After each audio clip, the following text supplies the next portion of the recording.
Hello, my name is Malik Kabazdab. Welcome to PM Express, and please do accept my sincerest apologies for the late start of today's show.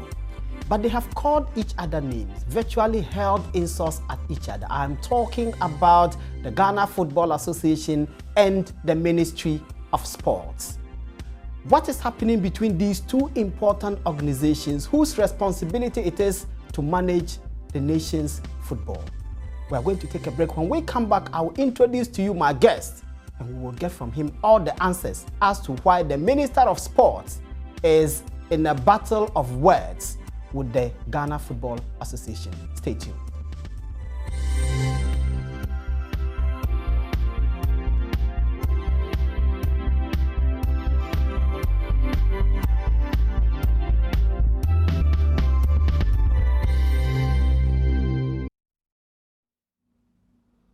You're welcome back. You are watching PM Express, and we are discussing sports today. You can join this discussion via our Facebook page, facebook.com/Joy News on TV, or send us a WhatsApp message to 0560 800,000.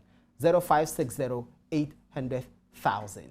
My guest is the spokesperson for the Ghana Football Association, Mr. Ibrahim Sani Dara. Ibrahim, welcome to PM Express. Thank you very much, and good First evening. on this show ever? Yes. Good to see you. Good to see you. Good to see you. Thank you very much. What is happening between you and the Minister for Sports, Mr. Neil Van der Poy? Well, I think it's a basic misunderstanding, but also we think that the mode in which the minister is communicating or directing or leading issues affecting football is the wrong method. We have tried in various ways to speak with him privately, but it only gets worse. How? Well, we have sent our leaders, some of our leaders, to go and meet him and talk things over.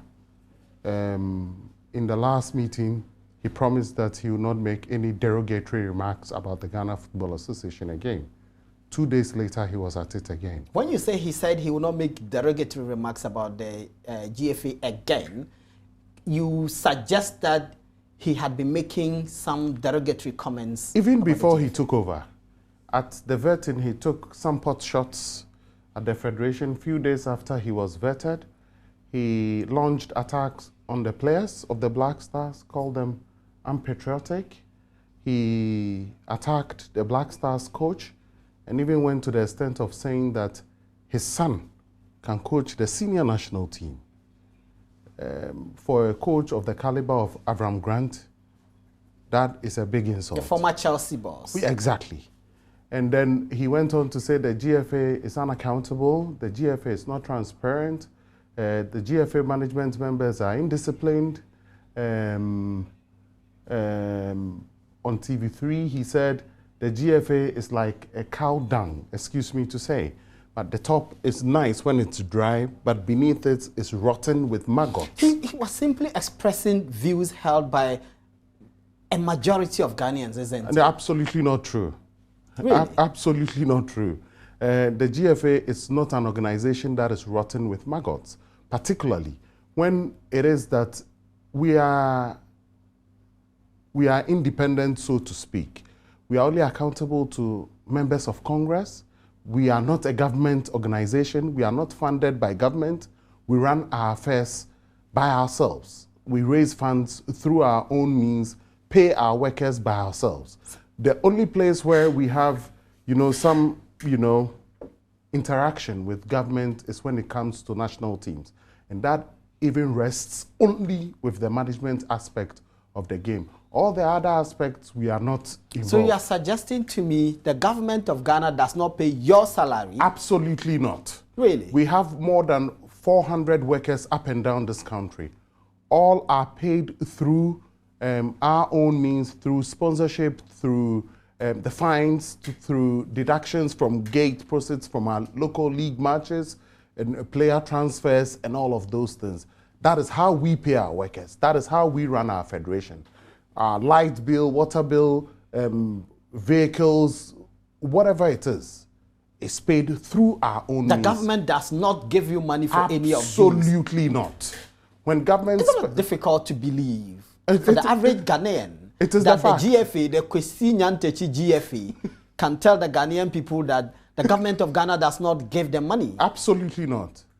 The only place where government of Ghana spends money towards football is when it comes to the national teams. And even with that, it's not given to the Ghana Football Association. When monies are released for national teams, it is released directly to the Ministry of Youth and Sports. And they have an accountant who follows up the team. If it is a national team, the accountant will follow the team up. If you say you need, let's say, 1 bottle of water, the accountant will follow you, buy the bottle of water for you, and takes his receipt. And this is an accountant from the Ministry of Youth and Sports. Absolutely. So that is how our relationship works. So it beggars belief that, you know, even before the minister took over, he would make these presentations without any consultations with us, without any understandings with us. Perhaps even granted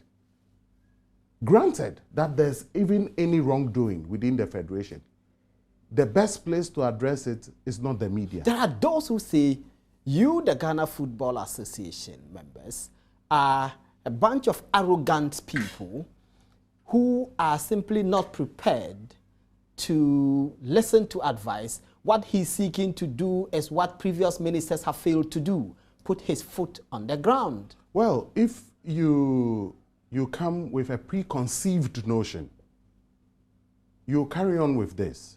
But if you come with the understanding of getting to know the inner workings of football, you appreciate it and you help improve it. But to be fair, Neil Ante is not a stranger to football. He's not a stranger to sports in this country generally. Well, he was sports journalist like yourself, yes, for over 2 decades. Yes. So he's not new. He's not new, but perhaps his perceptions of football management is different. When he was practicing journalism, football had not reached this stage. When he was practicing journalism, football officials were appointed by government. Today, FIFA asks every country right across the world to elect their own officials. So clubs in the country it's just like the Ghana Bar Association. If you are not a lawyer, you are not a member. And they elect their leader. So that is how it is. We are not a governmental organization. So if indeed it is that the minister wants to support the growth of football, perhaps if he has any concerns, the right place to raise it is before the Football Association. And a lot of the times, a lot of the things we have held without any promptings whatsoever, all on radio stations or WhatsApp platforms. So that is where we have our problem. We kept a respectful silence. In fact, he made over 30 derogatory remarks about the football. And you counted all of them. We counted all of them. You were spoiling for war. No. Why are you counting things that he has said and nitpicking them? No, because we had used some opportunities to address these issues. We told him that you said this, you were wrong. You did this, you were wrong. You did that. Tell us about some of them. I want to know some of the things that he said that you thought were wrong, which you pointed out to him. Well, one, he said that the GFA is not transparent. One, we are accountable to the Congress of the Ghana Football Association. We audit our accounts, we present it before Congress, and Congress approves or disapproves of our accounts. So far, none of our Congresses has disapproved any account. He says you pay bribes during friendly matches, don't you? No, well, in fact, that was what prompted our direct response. How can you, if bribes are paid for national teams, it is paid by government. So is he saying that his own president, who appointed him president, His Excellency John Dramani Mahama, pays bribes? Is that what he's saying? Now, that is how serious it got. It got to the point that our opponents that we're facing in future, in next month or 2 months' time, in World Cup qualifiers, they took this issue up and made it a front page story in the biggest newspaper, Al Ahram, in Egypt. And we felt that to defend the integrity of Ghana, we needed to come out to clear the air that, one, we don't pay bribes, we have never paid bribes, and we will never pay bribes to any match officials. Now, that was how low it got. But, you know, in the quest to attack the Ghana Football Association, it badly exposed the country. Now, Ghana was looked in the wrong light in the eyes of the international community. and would have thought that some of these things, if he had any concerns, he has unfettered access to everybody within the federation to ask questions. But yet he went on. So we felt at that point that we had to respond to some of these things. And you called him names. No. You called him names. You called him a serial caller. How do you call a member of parliament? He's a member of parliament for Odududu. He's a minister for supervisory jurisdiction over your association, and you called him a serial caller. Let me land. And the key thing is that, one, the Ghana Football Association, like I've said, is not a government organization.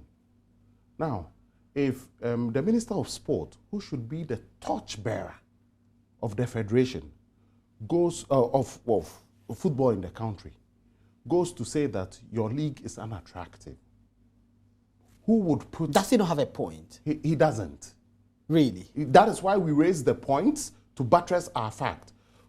For the second time in the history of Ghana, just this season, a Ghanaian goal is running for the goal of the week. A goal in the Ghana Premier League scored by Daniel J of Adriana Stars was voted the best goal in the world ahead of Luis Suarez of Barcelona. A league that can play one match and bring in revenue, just one match, and bring in revenue of more than 400,000 Ghana cedis. That is more than $100,000. Cannot be said to be unattractive. We cannot say it is the best league in the world. There are things we can improve. But you cannot just brand the league as unattractive when you should be the torchbearer. Can you imagine the trade minister of Ghana saying that a Ghanaian brand like Voltic, which I've seen in neighboring countries like Togo, Ivory Coast and the rest, selling Voltic, or Blue Skies I've seen in shelves in London and elsewhere in Europe, you say that it's unattractive. If the trade minister says this about a Ghanaian brand, what will happen to the trade minister? And it is tantamount to what you were saying. The president of the Ghana Football Association made the talk of, serial caller, not in derogatory terms, but to posit it in the sense that, one, a minister has a lot of weighting. Like serial callers or even people who come on programs to contribute to programs, one, they don't have the authority or backing, so they can make blanket statements without any backing to it. But for a minister, you would have to make a statement with backing on it. But if the minister makes a statement like that, in fact, we rely solely on what we get from the corporate world to fund our activities. If the minister is telling you, the sector minister is telling you that you are unattractive, how would a sponsor be attracted to you to be able to run your affairs? And I'll cite an example to you. We give mandates to people to look for sponsors for us. And one is an MP in this country. He went to speak with a potential sponsor. What the potential sponsor told him was that your own minister says your league is unattractive and you guys are not transparent. Now, that needs a response. If we want to, position the Football Association in such a way that it can attract interest from the corporate world, tittle-tattle like this must be responded to. If we have tried privately to convince him or tried privately to woo him and he won't budge, then I think that it is only right. The minister's point is, you, Sani, yourself, yes, you do have a news portal, soccernet.com. Yes. And he says this portal is used to say very scandalous things about him. And so when you use your portal to say things about him, then you cannot fault him when he grants media interviews and then he gets back at you. No, after the what and this morning he told you that he's a Zongo boy. He told you that. We were picking what the minister said to Joy FM this morning about when he was responding to some of the issues that Sani and his association have been saying about him. Let me put this on record. One, I used to own Ghana SoccerNet, no longer. And journalists are free to write. What about his friends who are also in the media, who attack the president of the Football Association every day and night in Shira FM? That's our sister station in yes, Kumasi. in Kumasi. In Shira FM, he only grants interview to those radio stations. In Shira FM and one here, what do you call it? Asempa FM. Yes, another sister station. Yes, they subject us to unfair attacks daily. He leaks documents to them. We have evidence of that. Really? Where's the evidence that he leaks documents to them? At the right time, we'll prove it. All of these things. But you just make an allegation that he leaks documents, and now you are saying at the right time. Well, which right time? Well, so he would say that perhaps when a website does it, so it is right also to also have friends in the media who attack us. It's fine. Is that fine? So we sit down quietly. So if there are other journalists who think otherwise, he cannot tolerate those views. But if the Ghana Football Association is attacked, we are orphans, and we should accept whatever is thrown at us. It's not nice. He says you have to respect his office. No, we do respect. Because he does occupy an important office, which has supervisory jurisdiction over your association. Exactly. We do respect the office. Of course, he's appointed by the president of this land. But the person who's appointed to do must earn the respect. I mean, if you can imagine that a lot of the things that have gone on... It's a slap in the face to say he hasn't earned the respect. Well, I'll come. It's not a slap in the face. Now, I'm saying that, imagine that announcements or messages that are supposed to be sent to the Ghana Football Association, you only hear them on radio stations. For instance, when he took the decision that he doesn't want foreign-based players to come for the match, we heard it on radio. Yes, and in our last match against, he's saying that instead of using foreign-based players, use the local players so that you can save some money. Well, that is why we think that he should have engaged us first.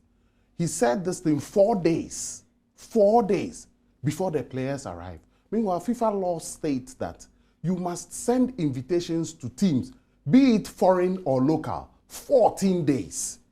Meanwhile, we had known 3 months earlier that this match against Rwanda, we had already qualified. It's a mere formality because we have qualified for the Africa Cup of Nations 2017. But the coach also said, yes, that is what he thinks. So if he had those plans, if those plans were not just spur of the moment plans, but were well laid out plans, we could have been engaged and told that, oh, this is what we think that should be done. And we think that if he had called us to a meeting, perhaps we could have also advanced the coach's argument. Then we could reach a consensus and present a common front for the country. But the thing is that, yes, he says the match is not important, but 4 weeks from now, we are playing our first World Cup qualifier. Our opponents, Egypt and Congo, who have also already qualified, have called their full squads. Why? Because they want to use these matches to prepare for the important match. What is the point in bringing home-based players? Then 4 weeks later, you disband them, you bring another set of players. It doesn't make sense.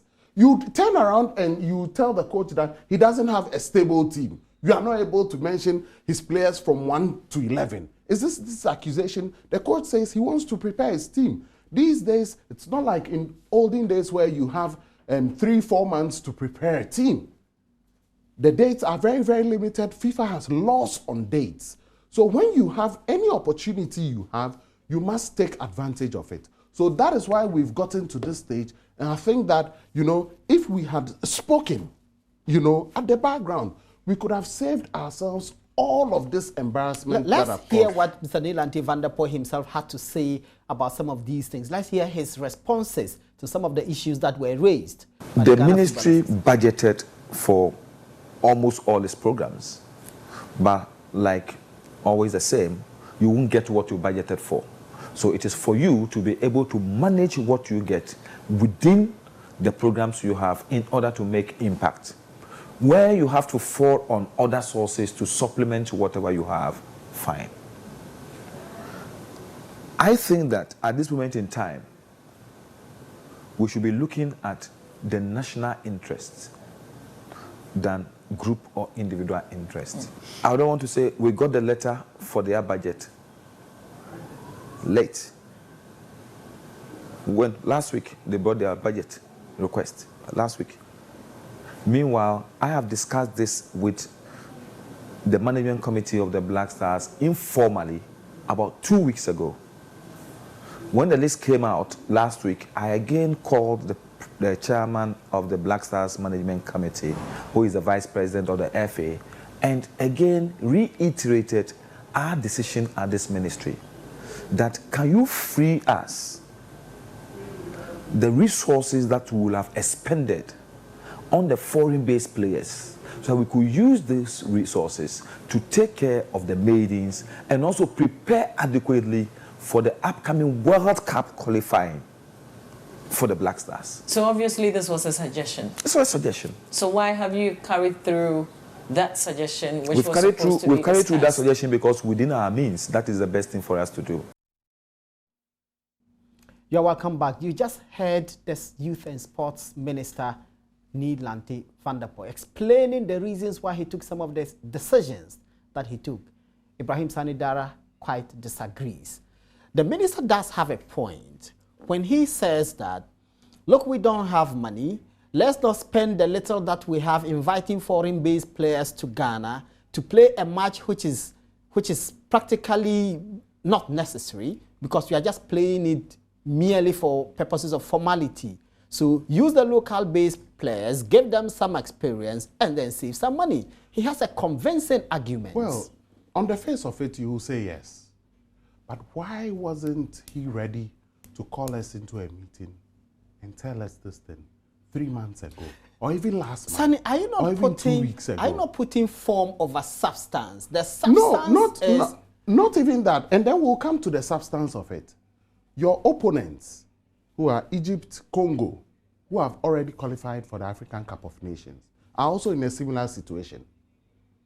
They are bringing their top players to prepare to play you just in 4 weeks. Because their circumstances are different from ours. No. Unless we decide that we don't want to qualify for the World Cup. Is that the suggestion? It's precisely the reason why he wants to reserve the foreign-based players who are key when it comes to the World Cup So how do you qualifiers. prepare? You prepare by playing in friendly matches. You prepare by playing in matches that are not that tough. And when these players go, they will not get any opportunity to come back home again until the match date is due. That is why Egypt, for instance, Congo are calling their top players so they can gear them up for the game. Unless we decide that maybe we don't want to qualify for the World Cup. Of course. But Malik, the other question is also that, so what if we needed to win this match against Rwanda to qualify for the African Cup of Nations? Because that's immaterial now. Because the facts we have are we don't need this Rwanda game. No, it is material.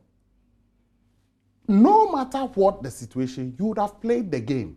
So you must make it count. Instead of bringing the home-based players that you send back home, why not bring the foreign-based players, let them prepare and be in good shape to face your opponents? But this is just one match. No. Malik, in football, the tiniest things are the things that separate the champions or the top teams from the also-rans. And I'll give you an example. When we played Zambia in our last qualifier for the World Cup, we had a succinct plan. Somebody might think that you are profligate on even how you travel. You even go to the minute details of how many minutes it will take you to drive from your team hotel to the pitch. We do that. We travel to those countries. You do a recce. We do a recce and do it to every minute detail. That was what separated us in the past from the top teams then. Now we have gone through the mill. We know what brings success. Unless we decide that we don't want to qualify for the World Cup, then we make light of the very, very important things that the top teams are taking seriously. Why don't you tell him this in a meeting? Why do you fight him in the media? No. We didn't choose to fight him in the media. But he just pointed out that you use your soccernet.com to attack him. No. I don't own Soccernet any longer. So he's wrong on that day. Nonetheless, soccernet.com attacks him. So there are many media houses that attack him. Must that be me? But the key, let's not deviate from the fact. But the key thing is that if the minister knew this, why didn't he call us to a meeting rather than announcing it on a WhatsApp platform? We had it on a WhatsApp platform first, on Thursday. Are you on this WhatsApp platform? They read it on a radio station. And we were taken aback. On Monday morning, just yesterday, When he was asked on a radio station, have you written to tell the GFA? He says, I'm now going to write to tell them the day the players were supposed to arrive. It's not good. It's not good for a team of a standard of Ghana. This morning, I have received more than 15 calls from international media organizations. A lot of these people I've worked with in the past, they are asking us, what is going on? And you used to work at the BBC? Yes. The BBC did a story about it. AP, Reuters, all the international news agencies are asking, what is happening in Ghana? Has it gotten this bad? You know, so it doesn't give the country a good image. Every country playing in the World Cup qualifiers who have already qualified are using this opportunity to prepare. Are we saying that we don't want to qualify for the World Cup? Is that what we are saying? We do want to qualify for the World Cup, but you hold your thought. We have to take a break. When we come back, Sani would explain to us why they continue to have all of these difficulties in spite of the minister's convincing argument. He believes, the minister believes his arguments are convincing. Sani doesn't quite agree. You're watching PM Express and we are talking about the almost difficult relationship between the Ghana Football Association and the Minister for Youth and Sports, Neil van der Poel. Don't go anywhere.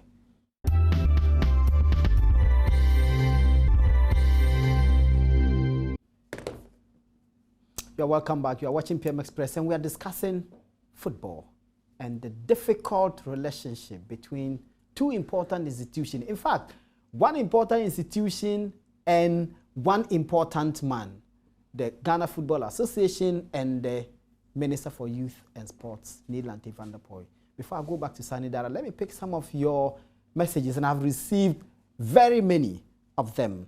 Very, very many. This one says, Sani talks too much. He doesn't want to understand the minister. Simple economic use of limited resources. This person doesn't tell us where he's sending us this from and who he is.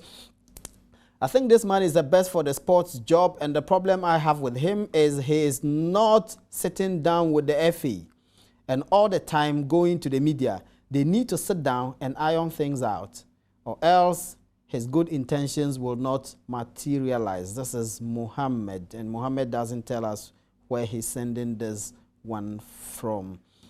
Malik, it's inconceivable. Malik, the incontrovertible fact is that this sports minister is a disciplinarian and not someone who would allow the empty coefficient arguments to fester.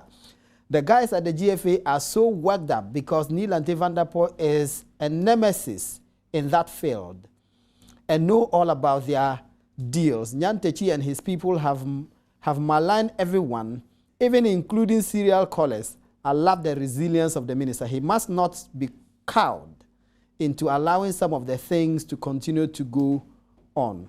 God bless Ghana. This is Barima Kubaji, Jenny. I always say this is a serial texter. He sends me texts almost on every show. You, Sani, Dara, and Nyantechi have contributed to the bad image Ghana football is getting now. You must sit up. This person doesn't give us any name. And this one says, Sani, please, Sani Dara, you talk too much. Ghana League is not attractive. Me, I'm a football fan, but due to you and your Nyantechi attitude, I have stopped going to the stadium. Where are the quality players in the league? Sani should give us a break. He should know sports minister is more than him. We voted for him into parliament. He was not nominated by a friend. You should give us a break. This is John Kumasi, and he says, if Sani misbehave, we will call for his head. Sani wants coefficients from foreign players. We know you. So many topics. Messages. One, Malik, I think you are too hard on your guest. I'm beginning to think you are for the minister. This is NS Kwabena. I'm not for the minister. I'm just asking the questions. The minister is not here. My job is to ask the questions, and Sani will answer them. Sani is more than capable of answering the questions.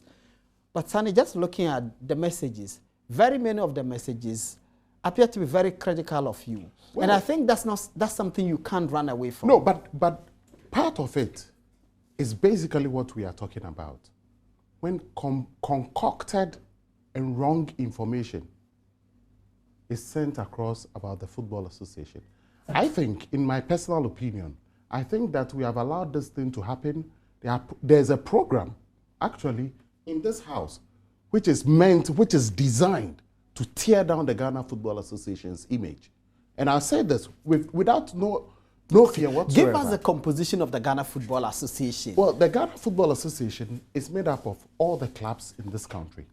The Mediama FCs, the Kotokos, the Hearts, exactly. the Ebusia Dwarfs, the Wa All Stars. Those are the top clubs we know. There are 48 clubs in Division 1 and many hundreds of clubs in the lower tiers and of none Ghana of these football. clubs is owned by the state. Absolutely not. All of these are owned by individuals and... In other countries, the state funds football. In our case, no. Individuals fund them. Many individuals up and down this country are spending millions of Ghana cedis annually in looking after footballers, taking care of footballers. And from their own resources? Yes, from their own resources. Nothing from government. In fact, we are actually paying government for running football in this country. We pay VAT on league matches we play here. We pay for the maintenance of the stadia in this country. So we are actually contributing to the economy. More than 4,000 people are directly employed by clubs in the first 3 tiers of Ghana football. Indirectly, it could go into 100,000s. If you go to the traders, people associated to the industry who work. And our contribution to the country is immense.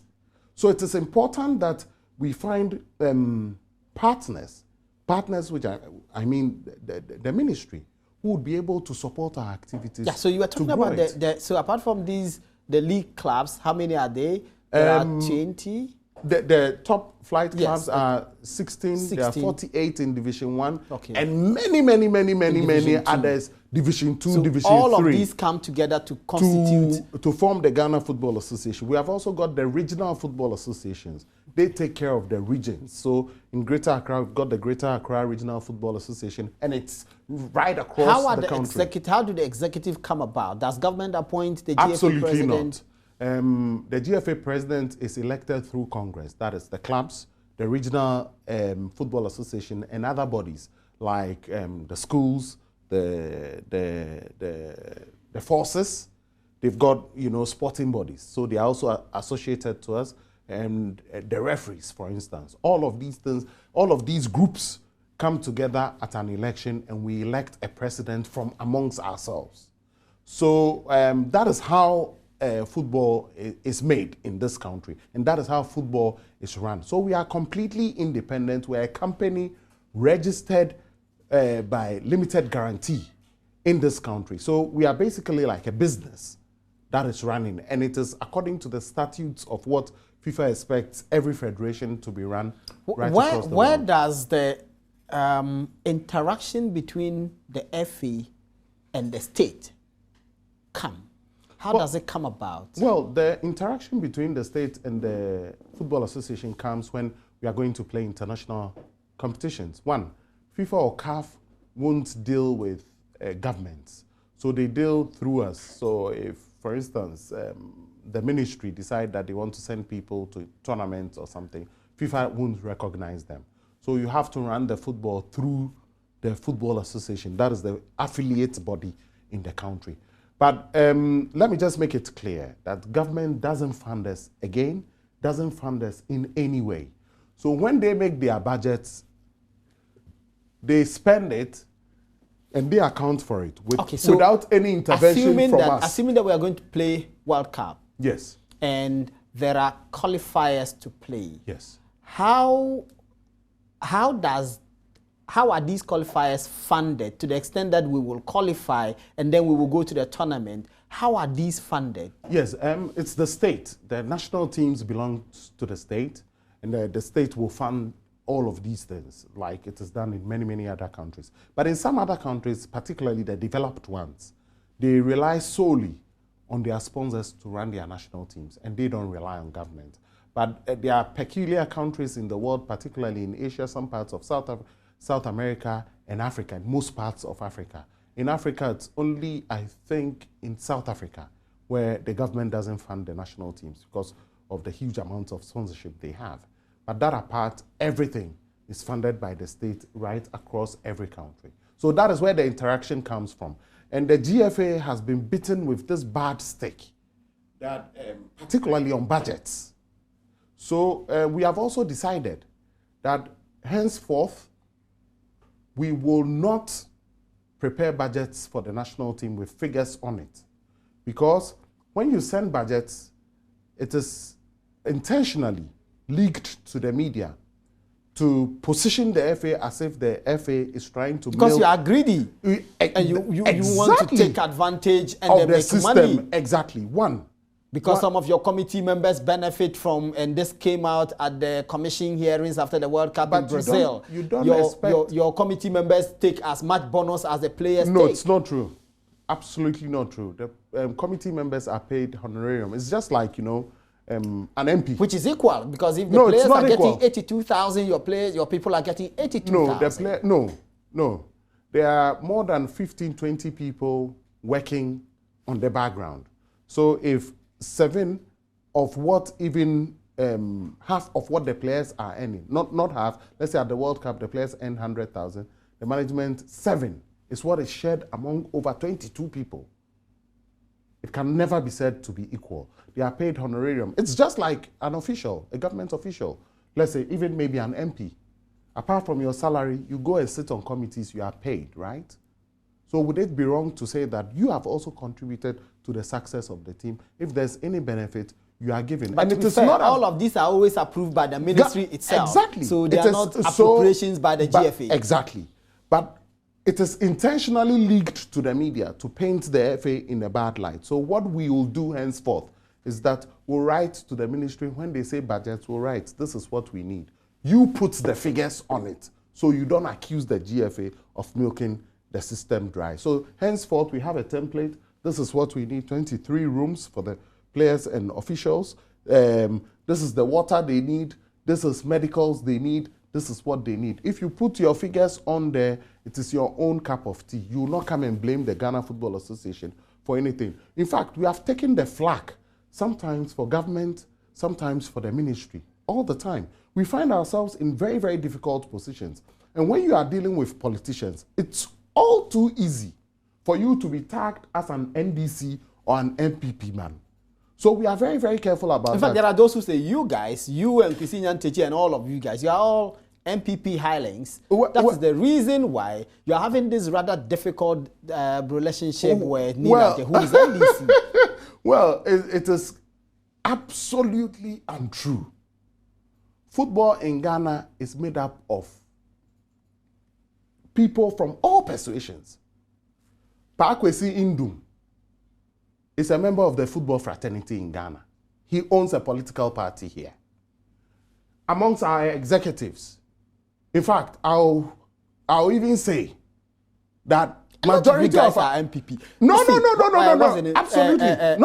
Not true. This guy who used to manage Kim Faisal, Kumasi Kim Faisal, Adote, what's his name? Odote. Yes. Odote. He's now a parliamentary candidate for the MPP. But there are many NDC people. Most of our regional FA executives are NDC people. There are many who beat their chest proudly and say it. Kofi Menu, for instance, says, I'm an NDC man. The Greater Accra Regional FA chairman, Mr. Eddie Doku, is an executive. In fact, was the chairman when Neil Ante van der Poel was the secretary. Adekuka used to be in sports as well. Exactly. In fact, I can even say on authority, I don't want to irk the MPP, but there are many NDC people within the football fraternity. I, for one, have not declared for any political party. I've not been to any political rally. Kwesi Nyantakyi has never been. We only recently heard that somebody put on a WhatsApp platform that Kwesi Nyantakyi is the MPP Obama on an NDC platform, calculated to taint, to make him look bad in the eyes of the NDC. And this didn't start today. It started in 2009 when the man was reported to the president of the country, His Excellency John Evans Atta Mills, that he was an MPP man who stood for Wa Central as parliamentary candidate. It was untrue. The then Minister for Youth and Sports was then the central candidate Yes. for the NDC. Rashid Pelpo. When he was called, he said, Your Excellency, I know my opponent. Kwesi Nyantakyi is not one of them. So when things like this, in fact, it is tainted for you to look bad in the eyes of politicians. So beneath this, all of these things is a game where people are trying to push people or paint people as belonging to one party or the other. For instance, me, if you tell me I'm an MPP, the people in my community will laugh and tell you that in my community, my people even lean towards the NDC. Why would you say that? In Kwesi Nyantakyi's constituency, where he comes from, in Wa Central, the people lean more towards the NDC. Yes. So why would Rashid Pelpo is exactly. an MP and has been. Rashid is a very, very good friend of Kwesi because he mentored Kwesi from childhood. So why would you say that? Just to make the person look bad in the eyes of politicians. So if somebody does not take care, you are divided along political lines. That is why in football we say we don't do politics with football. Keep the politics away. Football is the only thing that unites Ghanaians. Everything in this country, we've torn it down political lines. Football is the only time where you see Ghanaians rally around the flag as Ghanaians. So let's not invade football with politics and taint people wrongly. Sani, this is precisely the reason why many people get upset with you when they feel, rightly or wrongly, that your actions and inactions have undermined the local league to the extent that there is no more the level of interest that there used to be in the local league.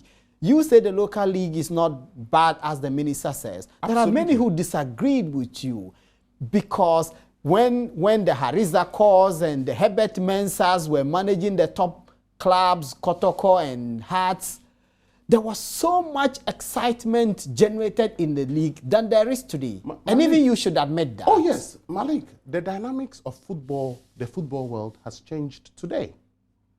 I made a call in this country, I was ridiculed, that we should follow the UK model. Then, when Hariza Corps and Herbert Mensah ran the show, they did an excellent job.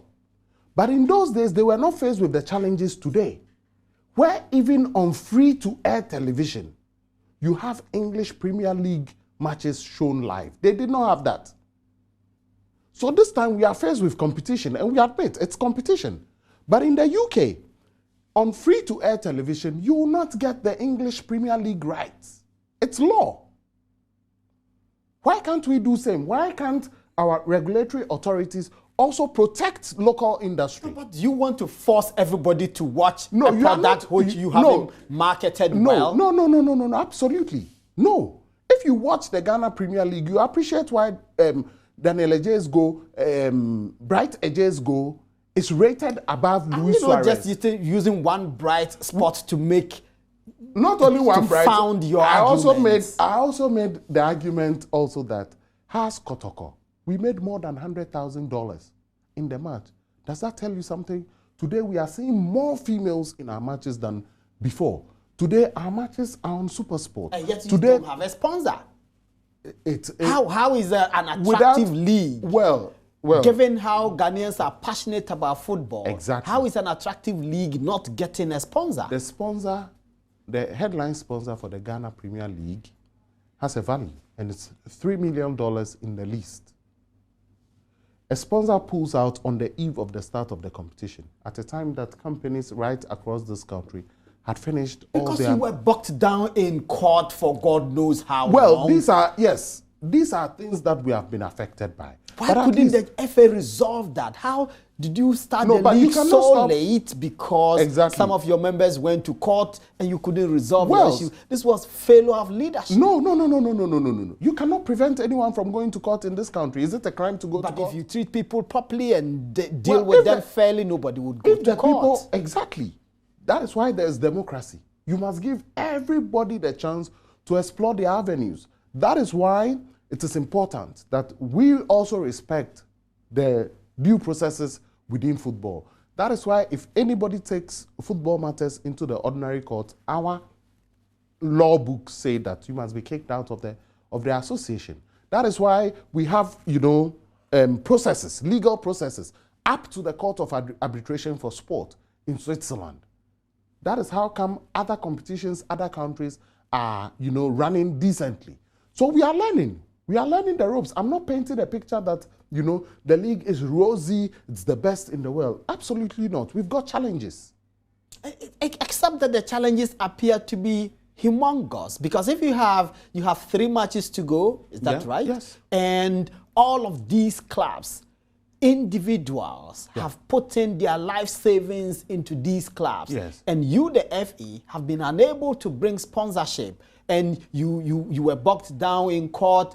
I remember the Chiman FC people were complaining, and you actually had very harsh words for them. You said they should leave if they couldn't. Malik, football is a very, very tough job. You mentioned Haris Akor, Herbert Mensah and co. You ask them, they'll tell you their stories. Football is very harsh. You don't play in the league with the promise that you have sponsorship. That is why, apart from what sponsorship the FA gets for you, you are also allowed to go and seek your private sponsorship. That is why, for the first time in the history of this country, almost all the clubs in this country have their headline sponsors. When you delay the start of the league, and you force people, because I remember that. But Malik, the Techiman FC guys complained that Nasona wanted to sponsor them, but because the league delayed, at some point, the company had just to pull out. Malik, you cannot stop an individual, and the FA is not a magic-making body to determine who will go to court or not. We have to give everybody the freedom. If this is the democracy we want to enjoy, we have to give everybody their freedom. So when you start on a good footing. It is not a good example to say that, your league is meddled or it's marred by court cases. That's understandable. The people who went to court may have had a basis to go to court. What happened when they went to court? Well, they may have lost, but they were thrown out. But they felt that they were aggrieved enough that they went to court. Exactly. The league delayed for months and months. So when you have a minister say this is an unattractive league, you can't quarrel with that. It's not right.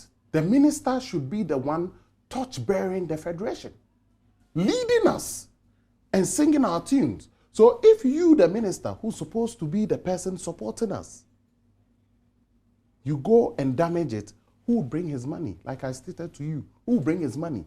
So there are a lot of factors why you not get sponsorship. It's not only the fact that maybe your league did not start early, but what people say about you. When we have radio programs... This minister didn't say this before he started having your problems. No. He said lots of things. When you have radio programs in this country, basically directed at tearing the Ghana Football Association down, I think that it's time for the Football Association to stand on its feet and say no. When it is somebody maligns us or traduces us unfairly and says, untruths about us, it is time for us to take action. If we don't take action, the necessary action, our name will continue to be besmirched with sleaze. To be entirely honest with you, the GFA's name is kind of damaged in some way, especially with the happenings at the FIFA level. Anytime there are those who argue that anytime you are called to account, you wave a flag and say the FIFA doesn't accept that. FIFA doesn't accept this. One, you don't give me money. What should I account for? What I'm supposed to account for, or those I'm supposed to account for, none of them have complained. Government doesn't give us money. So nobody outside the body is mandated to ask us to account for. Those we are supposed to account to is Congress, and we do the accounts them decently, audited by the Auditor General of Ghana. So when people intentionally send out the message that you are not transparent, it is important that we take legal action to clear our names. Otherwise, it is not going to stop. When people are forming radio programs just to tear down the Ghana Football Association, and I say it with particular... Journalists are not directed as to how to do their job, because when you were a journalist, nobody directed you how to do your job. But journalists are not supposed to lie.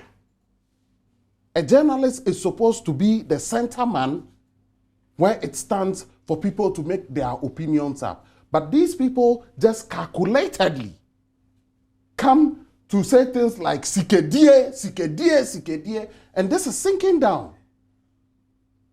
But I'm happy to announce that we have taken legal action. And I'm happy that this will send the right message across, that it is important that we protect our image. Part of protecting our image is that we should let people know that some of these things, or most of these things said on some of these programs are false. And it's important that also the media in this country, we learn our lessons from what has happened to our colleagues at Muntie FM, for instance. And media owners, crucially, media owners in this country must also stand up and be counted. You have a media conglomerate where the English language station is decent, but on the 3 radio stations, it's fine to run people down, to say all sorts of lies about them. And when you call in, all the surrogates, they hunch on you. It's either you eat up Kwesi Nyantakyi, and if you don't get him, get a spokesman, because the spokesman will come and defend him. They will basically eat you up. But some of us are very, very tough in the skin. We are not going to budge, and I'm saying this thing on authority. Let people know the truth. Sani, my time is up.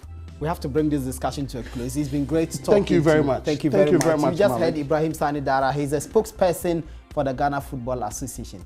A very unhappy man because he feels the association's integrity is being unfairly questioned. You heard his answers. I believe they bring you explanation to some of the most critical issues in this area. God willing, tomorrow morning we'll bring you another exciting discussion on PM Express. Until then, my name is Malik Abbas Dabu. Bye-bye.